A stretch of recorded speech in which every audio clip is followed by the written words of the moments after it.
जय जिनेंद्र। जैन कहानियों में आज आप सुन पाएंगे तेरा पंथ धर्म संघ के चौथे आचार्य जीतमल जी स्वामी के जीवन के कुछ वृतांत। जीतमल जी का दूसरा नाम जय आचार्य भी था, क्योंकि इन्होंने अपनी कीर्तियों में अपना उपनाम जय रखा था, जिस कारण वे जय आचार्य के नाम से विख्यात होते हैं। जय आचार्य उस व्यक्तित्व का नाम है जिन्होंने 7 वर्ष की अल्प आयु में हाथ में पात्र लेकर गोचरी करने का अभिनय किया और 10 वर्ष की अल्प आयु में दीक्षा ग्रहण की। जय आचार्य उस व्यक्तित्व का नाम है जिनके घर में चारों ओर वैराग्य की सरिता प्रवाहित होती थी। जय आचार्य उस व्यक्तित्व का नाम है जिन्होंने अपनी लेखनी से जैन साहित्य को समृद्धि प्रदान की। जय आचार्य उस व्यक्तित्व का नाम है जो स्थिर योग के लिए प्रसिद्ध थे। जय आचार्य का जन्म विक्रम संवत 1860 में आश्विन शुक्ला 14 को रोयट ग्राम में हुआ। इनके पिता का नाम आयदान जी और माता का नाम कल्लू जी था। ये ओशवाल जाति के गोलछा गोत्र के थे। जब वे 7 वर्ष के होते हैं तो परिवार में ये चर्चा चलने लगती है कि ये दीक्षा ग्रहण करेंगे, और 10 वर्ष के होते होते इन्होंने दीक्षा ग्रहण की। इनकी दीक्षा के पूर्व इनके बड़े भाई स्वरूप चंद जी की दीक्षा पौष शुक्ला नवमी को हो चुकी थी, और इनकी दीक्षा आचार्य भारीमल जी की आज्ञा से युवाचार्य रायचंद जी ने विक्रम संवत 1859 में माँ कृष्णाष्टमी को जयपुर में दी, और इनके दीक्षा के ठीक 1 मास बाद इनकी माता और इनके द्वितीय ज्येष्ठ भ्राता भीमराज जी की दीक्षा फाल्गुन कृष्णा 11 को हुई। दीक्षा के बाद इन्हें ज्ञान के लिए और शिक्षा के लिए सौंपा गया आगम विज्ञ मुनि हेमराज जी को। इनके भाग्य बड़े ही प्रबल थे। इन्हें भारीमल जी जैसा आचार्य, रायचंद जी जैसा दीक्षा गुरु और हेमराज जी जैसा शिक्षा गुरु मिला।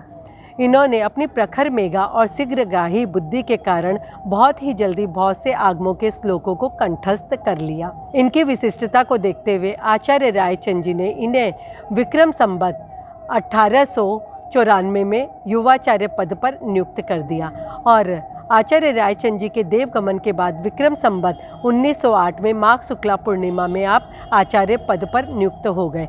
उस वक्त तेरा पंथ धर्म संघ 1 शताब्दी को पार कर चुका था और दूसरी शताब्दी में उसका शिलान्यास हो चुका था। वह युग विचारों के संक्रमण का युग था। तेरा पंथ की आंतरिक व्यवस्थाएं परिवर्तन मांग रही थी। इन्होंने अनेक व्यवस्थाओं का, अनेक विधियों का निर्माण किया और संघ को व्यवस्थित रूप दिया।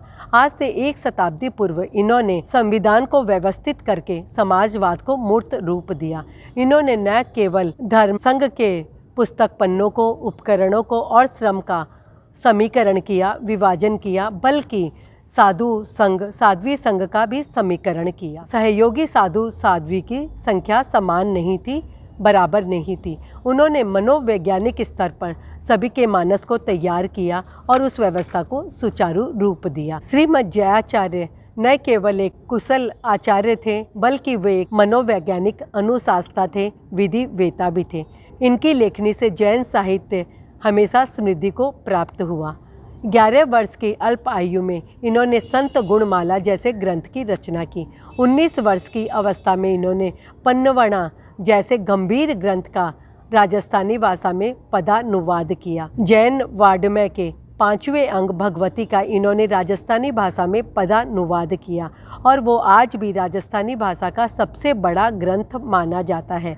अनेक विषय पर इनकी लेखनी चली, जैसे कि आख्यान, स्मरण, स्तुति, दर्शन, न्याय, व्याकरण, छंद, ध्यान, योग आदि। जयाचार्य के साहित्य का बहुत बड़ा भाग आचार्य भिक्षु के जीवन से गुम्फित होने में कृतार्थ हुआ। वे आचार्य भिक्षु के प्रति सर्वात्मना समर्पित थे। उन्हें आचार्य भिक्षु का भाष्यकार कहा गया। उन्होंने आचार्य भिक्षु के जीवन को अपने जीवन में इस तरह समाहित कर लिया था कि उनकी पहचान दूसरे भिक्षु के रूप में होने लगी। इनका स्वाध्याय के प्रति अति लगाव था, रुझान था। कहा जाता है जीवन के अंत समय में उन्होंने अपना अधिकतर समय आगम मंथन, आगम स्वाध्याय, ध्यान, आत्मचिंतन में लगाया। आगमों की अवगाहना करते करते इनकी मेघा इतनी प्रखर हो गई थी कि ये जिस विषय को छूते थे वहाँ पर आगम प्रमाणों की श्रृंखला खड़ी कर देते थे। जयाचार्य का व्यक्तित्व एक विराट व्यक्तित्व था। ये आचार्य पद पर 30 वर्ष तक रहे। इन्होंने आचार्य भिक्षु की परंपरा को सजाया, संवारा और उसे वर्धमान किया। इनके समय में 229 दीक्षाएं हुई, जिसमें 105 साधु और 224 साध्वियाँ थीं। विक्रम संवत 1938 भाद्र कृष्णा 12 को जयपुर में इन्होंने समाधि मरण को प्राप्त किया। इस तरह जयाचार्य का जीवन तेरापंथ धर्म संघ के लिए सदा स्मरणीय रहेगा।